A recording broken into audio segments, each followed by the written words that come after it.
merantau lah gitu. Awal-awal kuliah tuh merantau. Sekarang balik kandang gitu di Jogja. Gitu, Bos. Sekarang domisili berarti Jogja ya? Di Jogja, ya. Aktivitasnya apa, Mas? Apa ya aktivitasnya?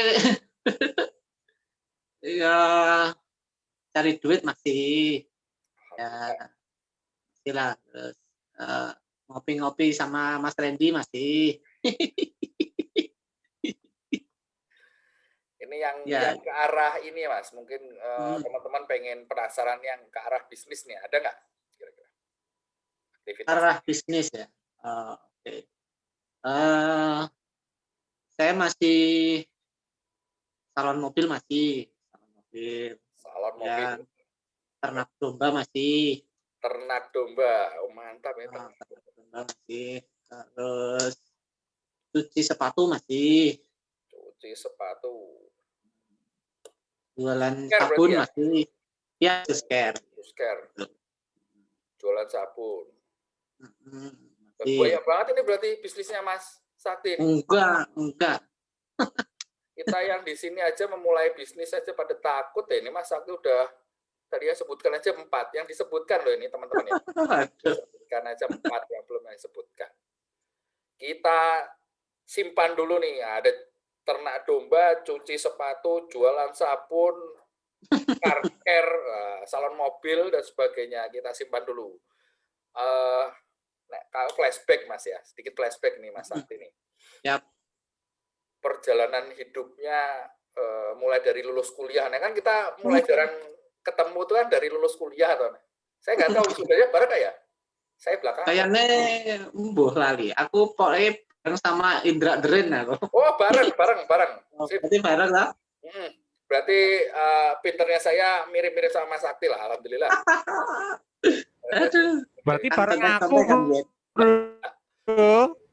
Oh iya. Bareng aku juga.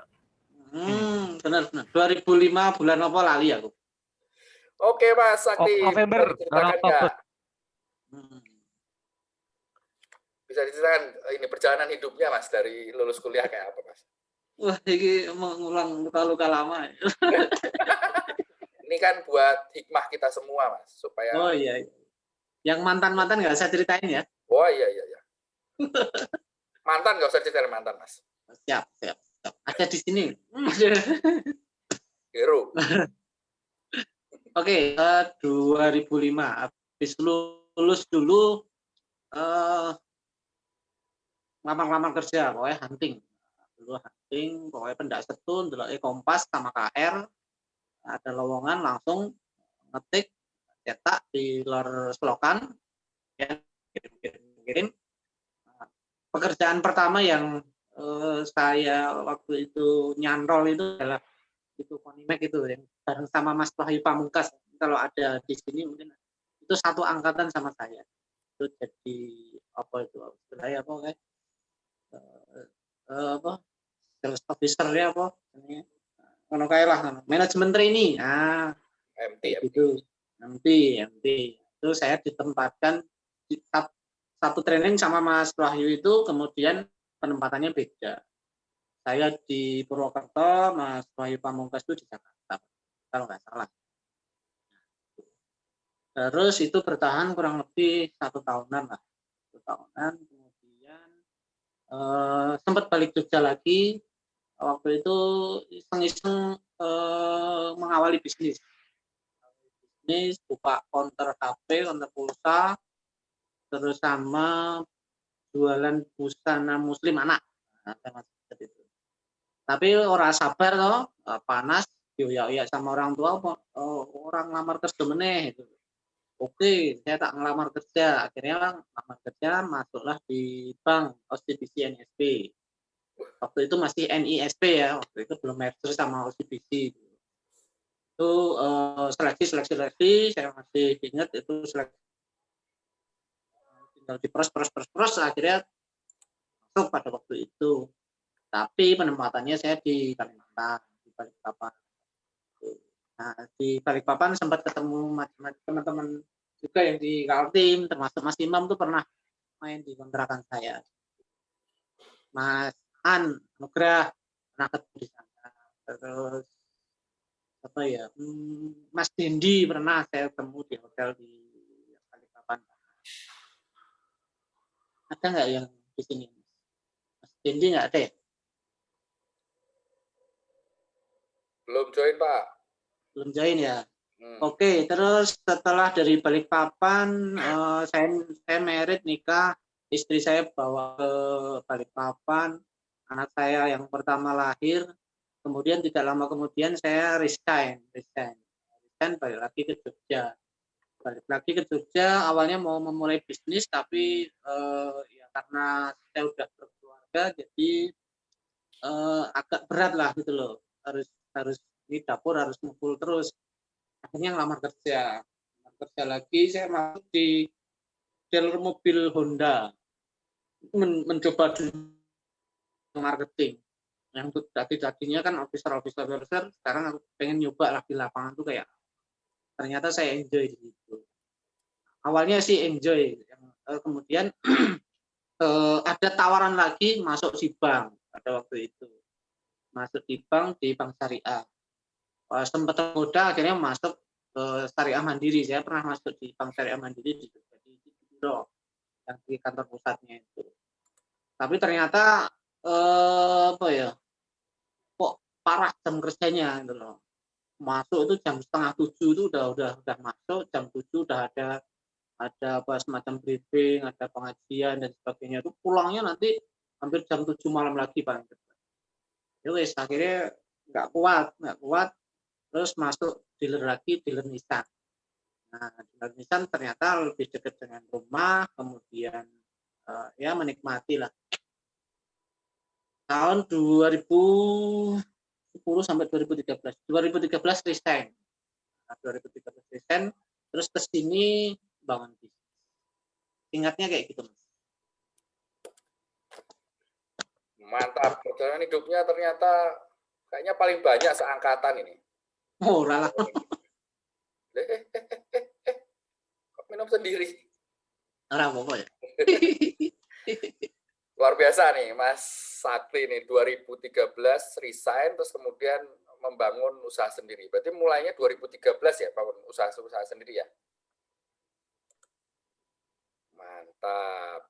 Tadi ini masuk ke topik ya, karena temanya adalah kualik. Struggle bisnis di era pandemi. Wah, temanya kali ini itu struggle bisnis di era pandemi. Tadi salah satunya itu yang disebutkan bisnis salah satunya. Guys, ingat salah satunya. Jadi bukan satu-satunya. Salah satunya bisnisnya Mas Sakti itu adalah ternak kambing ya, domba ya. Ya. Wah, ya. Ini kita coba kupas sedikit nih, ulik sedikit nih malam ini nih, karena ini rasanya belum ada nih di para partisipan yang punya profesi serupa ya. Usaha ternak domba, wis keren. Top. Itu sebenarnya saya ada satu pertanyaan Mas Sakti. Yang melatar belakangi kok yang dipilih bisnis itu kenapa sih Mas? Ternak domba. Ternak domba itu jadi pada waktu itu ya saya termasuk orang yang bosenan Mas. Makanya lompat-lompat kerjaannya itu lompat-lompat. Senengane ngeyel nek karo bose terus angel diatur itu akhirnya saya lompat-lompat dari pekerjaan satu ke pekerjaan lain. Nah, pada waktu saya sempat jenuh lah. Mainan mobil itu kan jenuh lah. Akhirnya nyari opo ya yang menarik, yang unik gitu loh. Nah, pada waktu itu saya ketemu dengan salah satu mitra saya yang akhirnya jadi mitra itu diajakin main domba gitu. Ya, terus saya bilang nggak tahu apa-apa tentang domba itu, piye carane ngerti ku, aku nek kon ngarit-ngarit ya emoh aku gitu loh. Wah. Terus bayanganku pada waktu itu ya ternak domba konvensional itulah. Oh ya terus ono kae lah, jorok, kemudian kumuh dan sebagainya itu. Aku nek ngono kae. Nah, kemudian dia mempresentasikan ternak domba yang mungkin dibilang rotok modern lah gitu. Akhirnya kok saya tertarik gitu. Nah, saya sama teman saya itu, aku nggak punya modal loh, aku nggak punya apa-apa. Aku nek kon modal, saya melihatnya pada waktu itu resiko juga gitu loh. Ini mainan apa itu kan pasti resikonya lebih lebih besar. Ya akhirnya kami kerjasama lah pada awalnya kerjasama. Oke, saya punya lahan, saya punya lokasi, saya punya tempat, saya punya tenaga. Ya jadilah pada waktu itu sekitar tahun berapa ya? Sekitar tahun 2016-an lah, 2016-an itu terrealisasi lah. Jadi saya tempat dan tenaga, teman saya itu adalah modalnya sama skillnya dia punya keahlian karena dia sudah punya duluan di kandang di tempat. Kemudian singkat cerita teman saya itu apa ya bisa dibilang apa ya stop untuk bermain domba. Tapi saya ngerasa wah eman ini nggak terusin itu kan kandangnya masih bagus, tenaga kerja juga masih ada. Akhirnya tak terusin sendiri ya keterusan. Gitu bos. Sampai sekarang? Alhamdulillah sampai sekarang. Wah, luar biasa. Berarti mulai tadi 2013 kurang lebih ya? Yang domba itu 2016-an. 2016 karena ajakan temen ya kan yang punya kompetensi di bidang itu, kemudian ada apa diferensiasinya, salah satunya adalah model kandangnya modern gitu kan. Nah, ya bisa dibilang gitulah. Ya. Terus sampai dengan sekarang. Wih, luar biasa Mas. Sudah 4 tahun berarti ya. 4 tahun lebih. Ya. Nah, ini menarik banget nih. Terus tadi bicara tentang latar belakang. Ini saya sendiri, semoga teman-teman juga sepakat itu. Saya ada pertanyaan lagi itu ini Mas. Kalau domba atau kambing itu sebenarnya dimanfaatkan apanya saja sih? Atau ada sisanya atau semua bisa dimanfaatkan atau gimana Mas? Ya. Saya lebih ke domba ya Mas. Domba. Karena kambing itu kan produk ribet ya. Ribet, terus kemudian saya lah dalam pandangan saya relatif lebih jorok lah. Oh yaudah, pertanyaannya ini dulu Mas, bedanya kambing sama domba apa Mas? Dulu, secara singkat biar tahu teman-teman. Domba itu sound the sheep itu loh, yang apa wedhus gembel. Nah, Jawa itu mengatakan itu wedhus domba. Tapi nek kambing itu ya yang bulunya tipis-tipis mepet itu loh. Nah, itu kan kambing. Oh, kambing. Tawa itu kan makanya kambing etawa, bukan domba etawa. Oke. Siap. Lanjut ke pertanyaan yang tadi, Pak. Yang dimanfaatkan apanya saja? Relatif hampir semuanya bisa dimanfaatkan. Termasuk sampai kotorannya, sampai pipisnya itu bisa dimanfaatkan. Jadi kalau yang dalam tubuhnya dia saja pasti, insya Allah pasti semuanya bermanfaat. Mulai dari kulitnya, mulai dari dagingnya, dari kepalanya, dari semuanya hampir bisa dimanfaatkan. Hampir terserap semuanya punya nilai ekonomi. Tadi kotoran bisa dimanfaatkan sebagai pupuk. Urin bisa dimanfaatkan sebagai pupuk juga. Kulit, siapa yang mengatakan kulit domba, Mas? Kulit kebetulan ada pengepul ya, ada yang ngambil itu loh. Kalau dari pengepul itu ke bawah lagi, ke turunannya lagi, mungkin untuk ini kerajinan. Ada yang untuk buat rebana, ada yang buat jaket, ada yang apa intinya kita putus sampai diambil oleh pengepul aja, udah ngurusi lagi. Oke, siap. Kalau bulunya juga? Nah, itu termasuk dari kulitnya itu tadi, bulunya. Ya dengar-dengar ada yang buat ini apa ngoceng, ada yang bikin apa gatal, ada yang dibikin apalagi lah itu. Nggak tahu saya. Intinya saya kandang bersih gitu loh.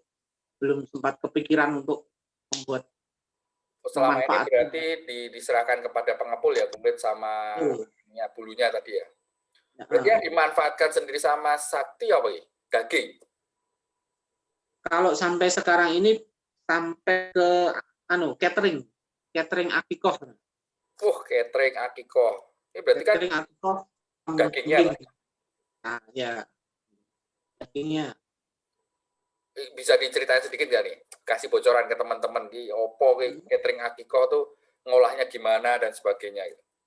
Waduh, kui urusannya istri sebenarnya. Saya nggak paham. Jadi Masa saya istri panggil biasanya istrinya Mas Sakti? Secara umum, Mas, secara umum. Oh ya. Secara umum ya ini kita ada divisi sendiri untuk hilirnya lah dari ternak domba itu. Hilirnya karena kita merasa bahwa kalau hilirnya itu kita kelola langsung, maka marginnya itu akan jauh lebih tinggi dibandingkan kalau itu. Akhirnya kepikiran kalau bikin warung sate energinya kita masih belum mampu lah. Walaupun nanti ke depan mungkin akan sampai ke sana. Mau bikin kayak misalnya kayak warung tengkleng dan sebagainya itu nanti insya Allah marginnya pasti akan lebih besar. Nah, yang mudah dan bisa dilakukan dari rumah adalah catering akikoh itu. Jadi kita bikin unique selling point-nya adalah si sohibul akikoh itu milih sendiri dombanya yang mau disembelih itu. Milih sendiri. Nah, milih sendiri mana Pak, mana Bu, ini buat akikoh anandanya. Oh yang itu berapa Mas, yang itu berapa? Jadi dia lihat sendiri kualitas dombanya. Oh budget saya nggak cukup Mas, yang lebih kecil ada. Dia langsung bisa milih sendiri. Luar biasa. Termasuk besar kecilnya berarti bisa milih ya? Bisa milih, bisa disesuaikan dengan budget. Luar biasa. Berarti sebagian tadi dari daging itu dijual, dikasih ke para tukang sate, tukang tengkleng gitu kan ya? Tapi sebagian lagi dimanfaatkan sendiri secara ini keluarga ya, untuk diolah lagi menjadi santapan akikah gitu kan ya? Bingkisan akikah yang buat dikasih-kasih itu ya? Ya, kita sampai ke nasi pok. Jadi nasi pok itu tinggal kirim aja. Poknya udah ada yang nyuplai belum, Mas? Apa itu? Poknya udah ada yang nyuplai belum poknya? Saya bisa nyuplai pok soalnya. Oh, boleh. Nanti bisa. Ya, biasanya kita sama ini aja, teman-teman yang desain itulah. Boleh dengan senang hati. Wah, tuh kasih clue sama Mas Sakti nih. Mas beliau itu ada akikah gitu kan. Bisnisnya akikah salah satunya. Nah, itu berarti ada peritilan-peritilannya tuh. Kalau beliau udah kambing, udah domba, jadi dagingnya tuh jangan ditawarin, beliau udah punya sendiri. Nah, yang lainnya monggo silakan teman-teman. Ya. Nah ini nih karena ini struggle bisnis ya temanya ya Mas Sakti ya. Geser dikit nih, kalau tadi kan tentang bagaimana ngolah, apa yang diolah, apa saja yang dimanfaatkan dan sebagainya. Kalau sekarang tentang keuangan bisnisnya gitu. Kan ngolah bisnis sendiri toh Mas Sakti nih. Kira-kira dalam keuangan bisnis tuh yang perlu diperhatikan ketika menjalankan sebuah bisnis itu apa aja Mas? Selama ini dari pengalaman Mas Sakti.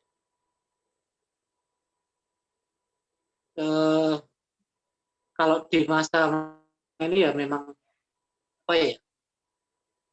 harus hati-hati lah ketika kita mau melakukan satu istilahnya manuver belanja itu memang harus hati-hati.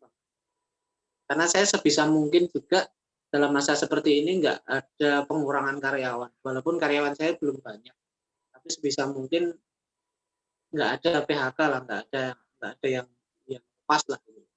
Nah itu yang bikin berat lah di masa sekarang. Tapi ya alhamdulillah teman-teman itu juga ngerti lah. Akhirnya memang pos-pos yang biasanya kita gunakan untuk belanja ya akhirnya diempat lah gitu Mas. Saya biaya budget kayak marketing, iklan barang itu bisa ditekan gitu. Oke, mantap. Berarti manuver dilakukan secara hati-hati, terus efisiensi gitu ya, efisiensi beban-beban. Karena berapa sekarang Mas karyawannya Mas? Karyawannya kandang tuh 2, terus di salon mobil itu ada sekitar 6, di chemical ada 2, sepatu 1. Woi, 10 ya berarti ya. 12 ya, kurang lebih 10 sampai 12.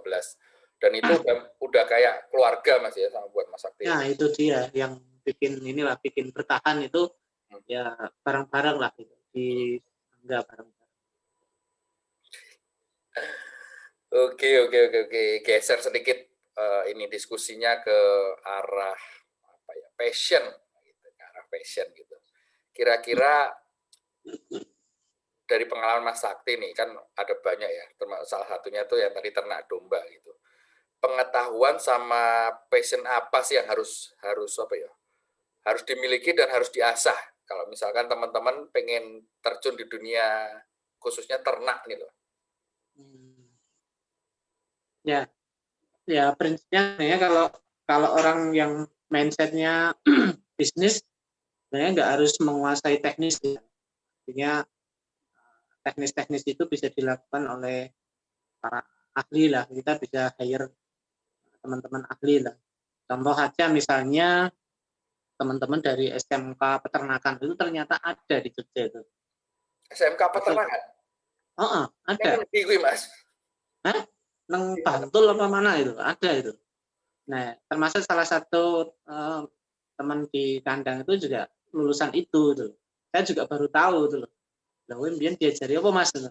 Ya ngeten iki Pak itu loh, yang ngurusi seperti ini. Dan ternyata dia juga lebih paham teknis daripada saya.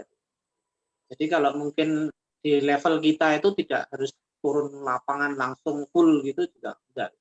Tapi setidaknya memang kita tahu misalnya jenis pakan seperti apa, bikin kandang syaratnya seperti apa, kemudian bibit itu yang bagus yang seperti apa, kemudian nanti lempar jual kemana.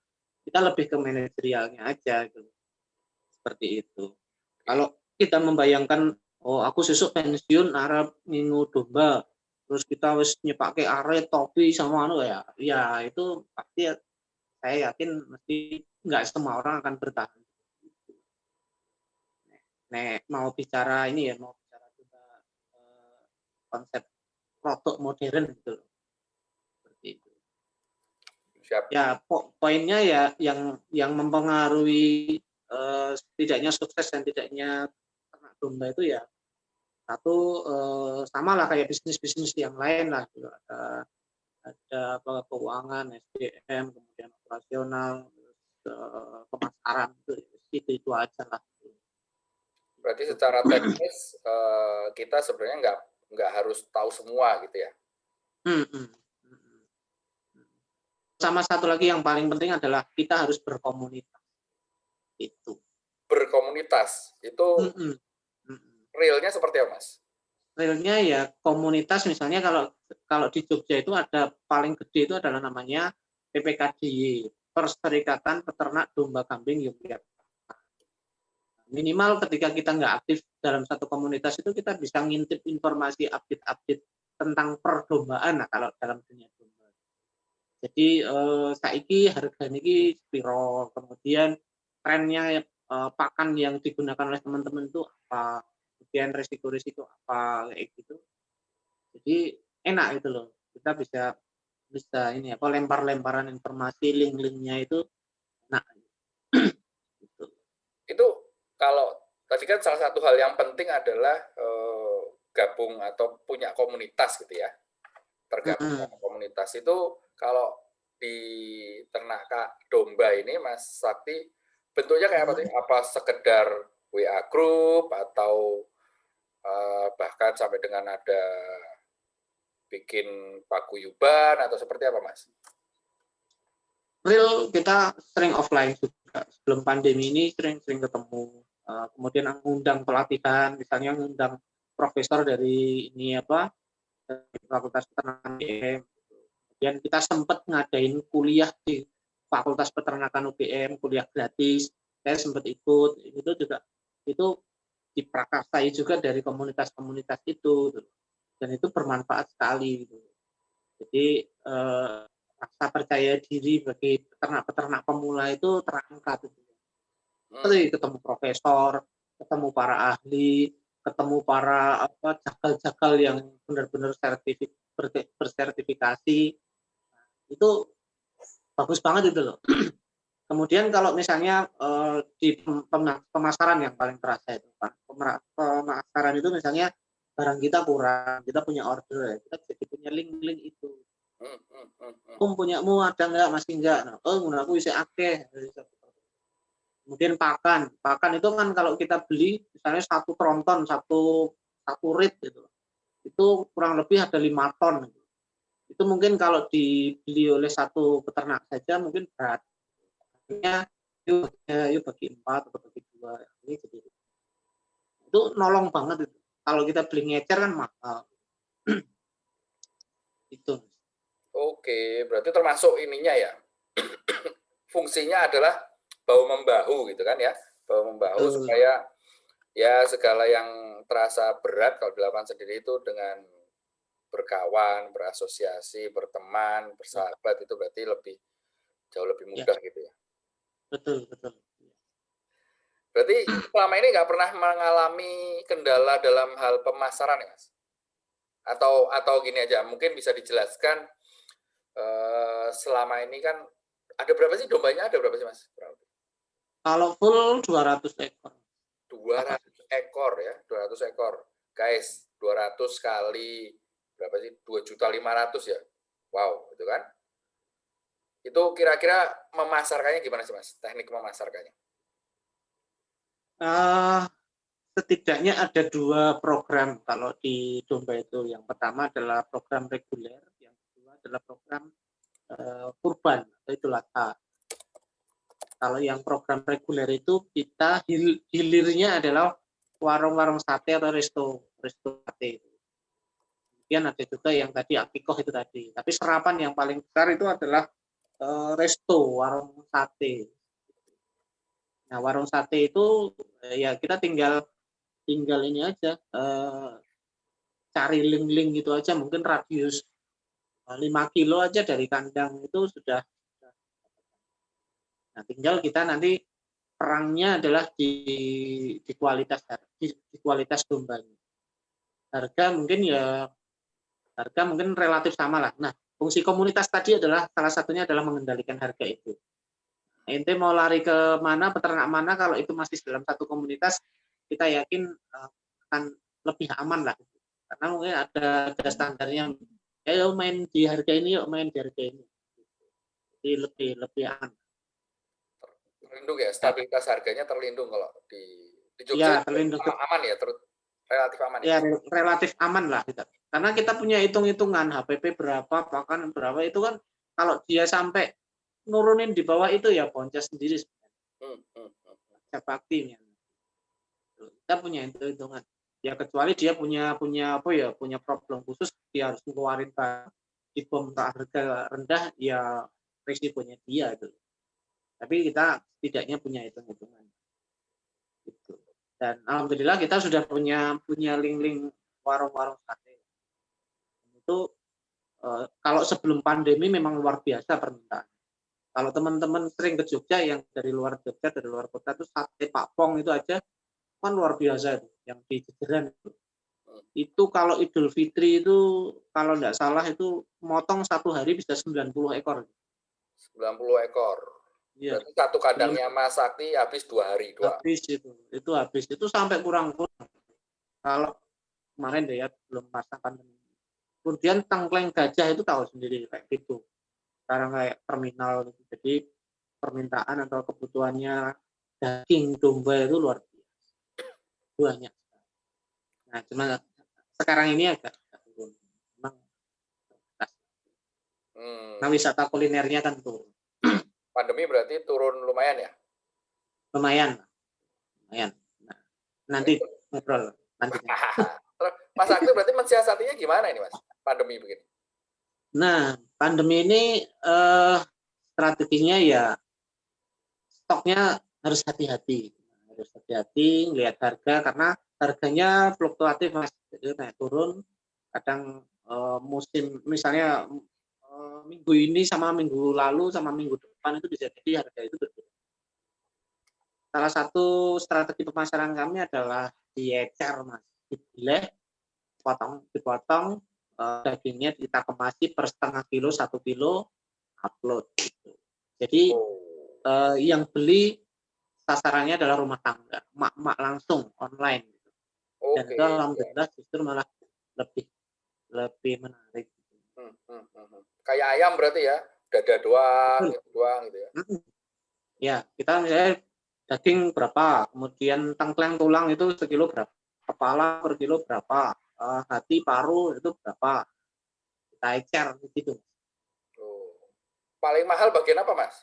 Buntut? Daging, Pak. Daging. Oh, daging. Saya itu kok sop buntut kambing itu nek sopo ya? Jakarta itu kan ada yang mahal banget itu tuh. Oh iya, Jogja mahal. Daging kambing itu, daging domba itu lebih mahal dari sapi. Oh, gitu toh. Wah, mantap. Cek aja di pasar. Marginnya berarti ya lebih tinggi juga. Apanya? Lebih mahal itu berarti lebih tinggi juga nggak marginnya? Lebih besar juga nggak? Ya itu tadi tergantung fluktuasi HPP-nya tadi. Ya tetap ada naik turunnya. Oke. Ya siap. Bisa dibilang lebih tinggi domba lah.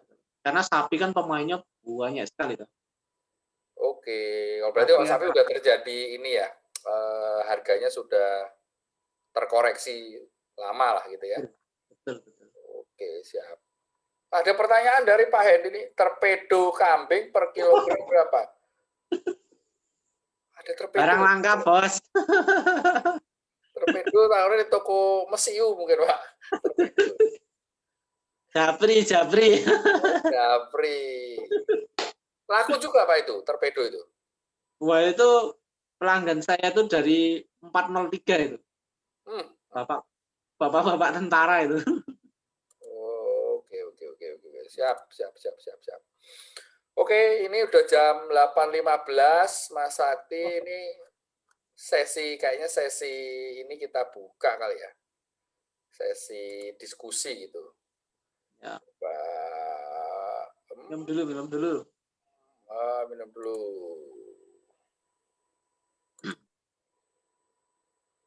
Saya buka Pieto Anmut Olki Sora iki, Bos.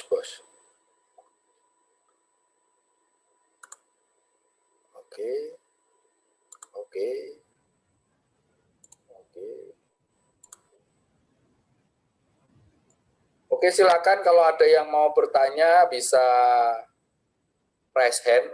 Mas Hendy. Silakan Mas Hendy. Kita buka sesi tanya jawab. Terima kasih Pak Moderator yang keren sekali. Terima kasih Mas Bayu. Saya mau berguru nih sama Mas Bayu. Jadi ceritanya saya itu lagi belajar ternak juga, tapi kelinci. Jadi ada mantan driver gitu, tak pasrai modal untuk mengelola kelinci kan. Tapi sampai sekarang ini salah satu permasalahan yang cukup sulit adalah mencari takaran yang optimal untuk pakan. Jadi kalau pakannya itu ternyata takarannya nggak pas, ya itu ada dua penyebabnya. Kakean boncos di HPP ketinggian jadinya. Tapi kalau kerendahan, kelincinya nggak gemuk-gemuk gitu. Nah, Mas Sakti mohon tipsnya untuk menemukan takaran yang pas itu seperti apa sih gitu. Dan ternyata ya pakan itu pengaruhnya selain dari untuk penggemukan tadi itu, yang kedua adalah tingkat kelahiran juga Pak ternyata. Jadi diganti pakan jenis beda itu anaknya di kelinci itu bisa tadinya cuma 45 jadi 9, 10 gitu. Kan itu salah satu faktor yang bisa menurunkan HPP juga tuh kalau manaknya agak banyak gitu. Makasih Pak Sakti, dua pertanyaan itu aja. Siap. Waduh, kayak Pak PPL. Dijawab dulu apa ada yang lain? Dijawab langsung Pak, enggak lupa. Oh, iya. Sebenarnya kelinci memang sedikit berbeda ya. Saya juga kurang begitu paham kalau kelinci, tapi setidaknya sama-sama binatang ruminansial. Jadi gemuk dan tidaknya itu memang banyak faktor yang mempengaruhi. Tapi sebelum ke situ harus ditentukan dulu, Mas. Kita itu beternak itu mau program apa? Apakah mau programnya itu penggemukan yang nanti akan diambil adalah dagingnya, atau breeding yang akan diambil adalah anaknya, dikembangbiakkan. Karena dari dua program itu sudah beda lagi nanti treatmentnya. Nah, kalau di domba, kalau mau main penggemukan, ya harus ada hitung-hitungan pakan, kemudian itu berapa hari, kemudian per harinya harus naik berapa, itu memang harus dihitung. Kalau main di breeding itu justru sebisa mungkin harga pakan itu semurah-murahnya. Nek perlu ngaret dhewe ya, mungkin ya, nek mampu itu ngaret dhewe, semakin murah semakin rendah PP-nya. Ada juga yang punya lahan luas, misalnya 1.000 meter persegi, padang rumput, wah, lepas saja itu nanti lebih murah lagi, HPP-nya mendekati 0. Nah, kalau untuk program penggemukan tadi memang yang harus dikontrol adalah pakannya salah satu. Setelah memilih bibit yang unggul. Untuk penggemukan itu paling enggak faktornya satu, kandang itu harus bagus.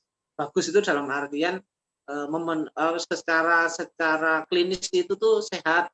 Kemudian desainnya itu ini nggak bisa ngomongin kualitas bahannya ya, harus baja ringan, harus enggak. Yang penting itu sehat dulu. Sirkulasi udaranya bagus. Kalau kita merasa nggak nyaman di kandang, berarti ternak itu juga nggak nyaman. Kalau kita masuk ke kandang kok panas, kok pesing, kok bau, kok jorok, berarti ya ternak kurang lebih rasain yang sama, sehat. Itu. Kemudian faktor lagi SDM. SDM yang ngurusi tadi itu passionnya di ternak apa enggak gitu. Kalau passionnya enggak di ternak, yo mesti sio-sio lah ternak. Karena beternak itu memang luar biasa, ekstra sabar gitu. Nek cah cilik misalnya cah bocah lah sak nakal-nakalnya mungkin diancam itu masih langsung diem ya gitu. Tapi kalau ternak mau lompat-lompat mau nyeruduk kita apain, mau dipukul juga nanti malah stres. Kemudian yang ketiga adalah pakan ini juga pengaruh sekali. Nah, menentukan pakan itu memang harus ada hitung-hitungan. Yang fakultas peternakan itu harus dihitung PK-nya berapa, protein kasarnya berapa, kemudian seratnya berapa, keterserapan nanti gizinya itu berapa, itu memang harus dihitung. Nah, cuman kalau sekarang ini sudah banyak ahli yang sudah menciptakan itu. Jadi kalau kita misalnya mau lebih praktis lagi ya tinggal beli aja, Mas. Beli aja yang pelet, model pelet itu, tapi yang PK-nya itu atau proteinnya, tingkat protein kasarnya itu pas gitu loh. Karena saya pernah nyoba itu ngeramu sendiri, ngoplos sendiri itu. Akhirnya nggak jadi. Jadi malah karena faktornya banyak. Pertama, misalnya bahan bakunya itu nggak stabil, suplainya nggak stabil. Kulit kedelai yang saya ambil sekarang sama yang minggu depan atau bulan depan itu kualitasnya beda, proteinnya beda. Kemudian nanti itu langka dari pasaran, akhirnya nggak pakai itu, terus berubah lagi. Tapi kalau yang dari pabrikan itu relatif lebih stabil bahan bakunya itu. Nah, sekarang tinggal kita hitung aja. Kalau kita beli pakan mahal tapi kenaikan berat badannya bagus, sebenarnya itu kan efektif. Tapi kalau kita beli pakan karpe arep murah tapi kok nggak lemu-lemu, nggak panjang, ya sebenarnya juga. Kurang lebih seperti itu sih. Ya, Mas Sakti, berarti tadi 2 poin yang saya catat, tentukan dulu programnya, terus kemudian iritkan pakannya, tapi tetap berkualitas, gitu ya. Betul. Ya. Oke, terima kasih. Ada lagi yang raise hand ini, Mas Imam. Silakan Mas Imam. Halo Mas Sakti. Halo Mas Imam, sehat Mas? Alhamdulillah, keren nih ilmunya. Makasih banyak sharingnya Mas Sakti. Saya punya satu pertanyaan nih Mas Sakti, kan domba tadi juga Mas Hendy sebut kelinci ya, itu kan makhluk hidup ya. berusaha dengan makhluk hidup itu pasti ada resiko ya, dan resikonya relatif tinggi. Berdasarkan pengalaman Mas Sakti, apa tipsnya untuk mengelola resiko ini, khususnya ketika melakukan bisnis dengan produk yang merupakan makhluk hidup, supaya kita sebagai pelaku usaha nggak boncos juga gitu, pengennya berusaha menghasilkan sesuatu, tetapi kalau salah kelola kan bisa jadi bumerang. Itu Mas Sakti. Terima kasih. Ya. Oke Mas, ternak itu kata orang mata uangnya yen urip, yen ora mati, yen iso lemu, yen payu, ya itu mata uangnya. Jadi memang resikonya itu mungkin lebih besar berkali-kali lipat dibandingkan bisnis-bisnis yang lain yang itu enggak terikat sama makhluk itu. Nah, yang perlu dari awal kita kuasai adalah ya memang harus belajar dulu. Maksudnya belajar itu adalah mungkin kita harus belajar sama peternak konvensional yang udah senior, sama ahli yang memang dari akademisi. Dan sekarang ini terbuka lebar. Mau dari YouTube, mau dari kita datang langsung ke Fakultas Peternakan itu juga open, beliau-beliau itu open semuanya. Kemudian kita masuk ke komunitas tadi juga oke. Kemudian juga dari macam-macam lah. Nah, dari dinas itu juga welcome untuk kita mau minta ilmu, minta diajari dan sebagainya itu oke.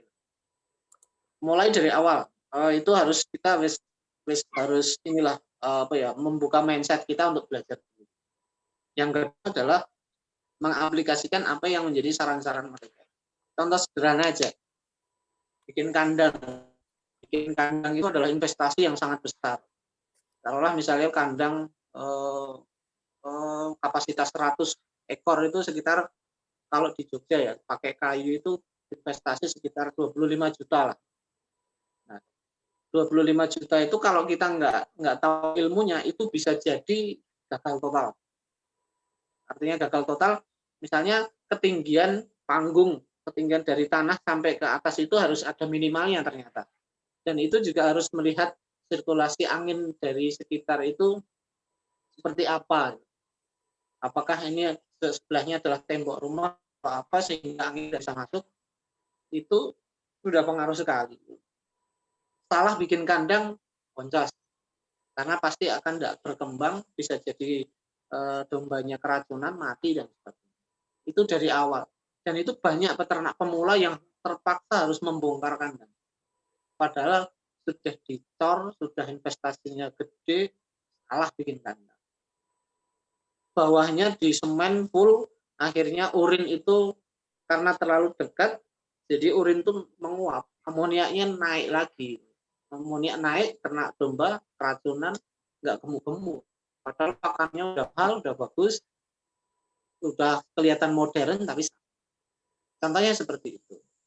Kemudian memilih bibit dan sebagainya, kemudian pakan, terus SDM seperti apa, itu faktor-faktor itu yang memang kita kuasai sebelum kita nyemplung. Bukan asal kita punya duit terus kita bikin kandang, nafsu, wow, tulak sing akeh gitu loh. Ayo main. Nah, itu eman-eman gitu. Nah, takutnya nanti malah justru ya boncos tadi. Kira-kira seperti itu. Ya, makasih. Intinya semuanya ternyata ada ilmunya. Ada ilmunya. Kalau teman saya tuh bilangnya ternyata dunia itu ada Tuhannya, mirip lah itu Mas. Nah, ya, ngono kuwi lah. Benar. Ya, kita catat Mas Sakti ini poinnya, belajar dari ahlinya kemudian aplikasikan. Keren. Ada lagi yang mau bertanya? Atau minder nih sama Mas Sakti ya nih? Oh iya. Tanya, Pak. Pak moderator, saya mau nanya nih sama Pak Sakti nih.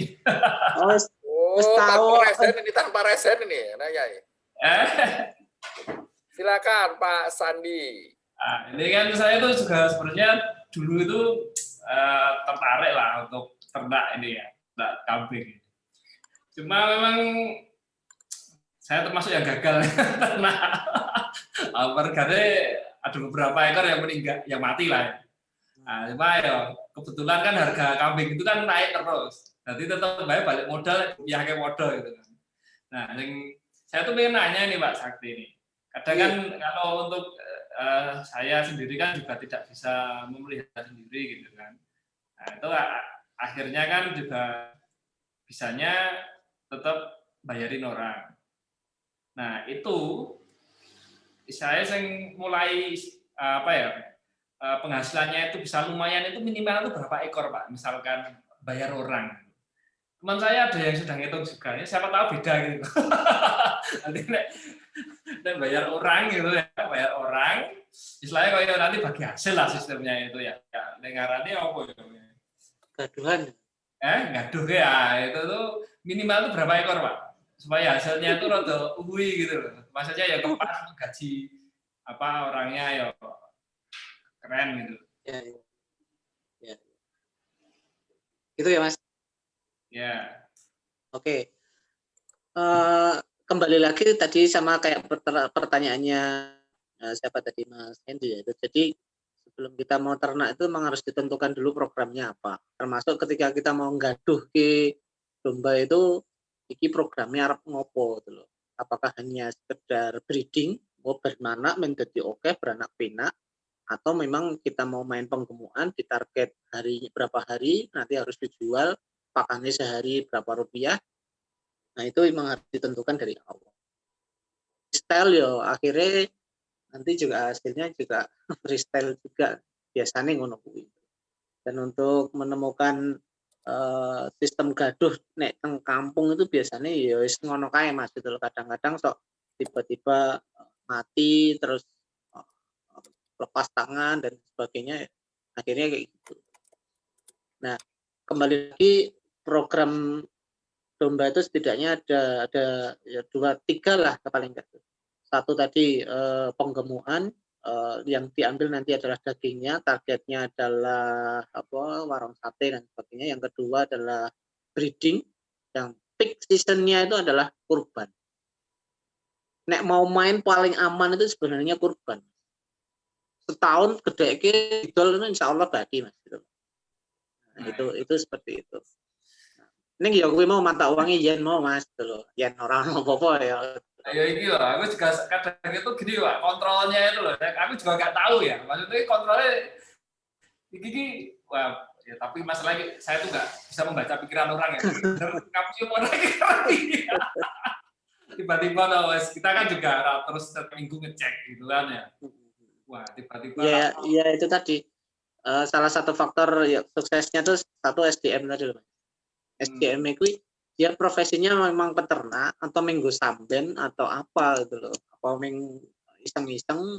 Jadi harus tahu juga uang ini apa kayak ngopo gitu loh. Karena kita investor itu kadang-kadang memang nggak mau ngecek. Pasrah lah. Ning nek mati yo gelo juga toh gitu loh. Menes ya teman ning ati ya. Menes. Iya. Apalagi beberapa ekor kan kadang kan ya itu kan karakter ternyata juga karakter kambing itu kan ya beda-beda ya. Karakter kambing itu ya dia bisa makan jenis pakan tertentu, tapi terkadang dikasih makan jenis yang lainnya kembung misalnya gitu. Iya, betul. Iya, Mas. Dan itu memang harus ada bekal di SDM itu ya setidaknya punya inilah, punya pengetahuan ya, standarnya dasarnya lah itu loh. Contohnya misalnya jenis daun ini nggak boleh dikasih makan, loh. Atau kalau dikasih makan harus di angin-angin kistik. Lengaret esok itu lengenakin ke sore, lengaret sore lengenakin esok. Siap Mas Sakti, siap. Ini Pak Sandi saya mute dulu karena ini bukan sesi diskusi, sesi bertanya ya. Ini moderator ya. Terima kasih. Poinnya adalah serahkan kepada yang kalau yang melihara itu benar-benar yang sayang sama makhluk hidup. Ya, memahami. Terima kasih Mas Sakti. Ini terakhir ini.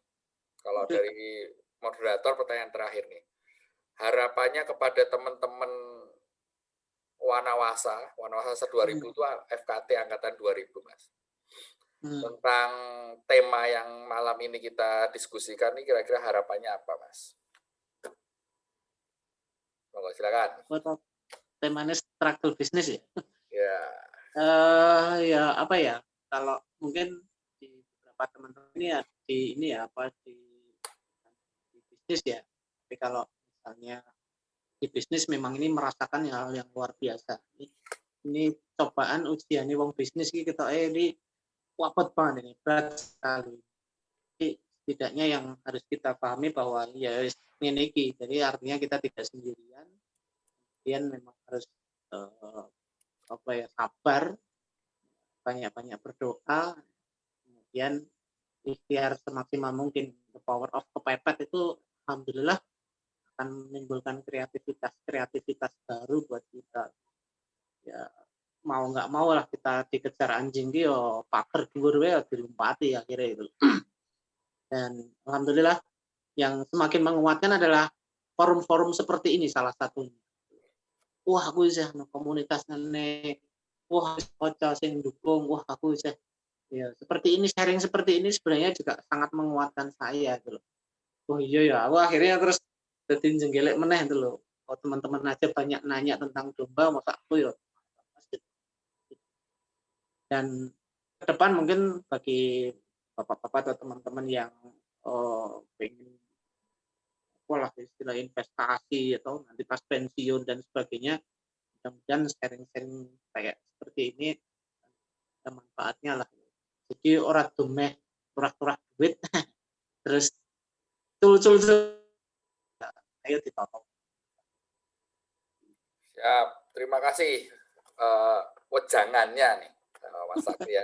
Kita yang berada di forum ini, yang di room ini malam ini sama-sama mendoakan Mas Sakti semuanya semoga sukses selalu termasuk di bisnis ternak dombanya ya.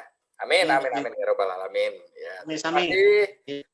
Ini sudah jam 8.34 kayaknya sudah saatnya undur diri nih. Sebelum undur diri saya boleh mohon para peserta bisa aktifkan kameranya, kita foto bersama dulu.